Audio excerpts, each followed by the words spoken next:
Hi guys, good day sa inyong lahat.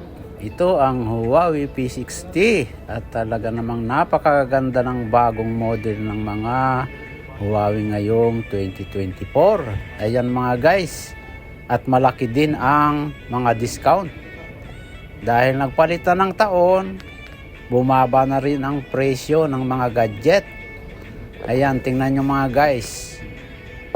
Yung kulay black ang dating presyo at yung kulay red naman ang presyo niya ngayon. Malaki talaga ang binaba ng mga gadget ngayon.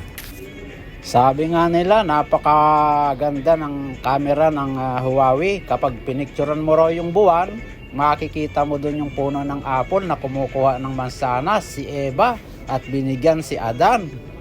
Joke lang yun ha, baka maniwala kayo.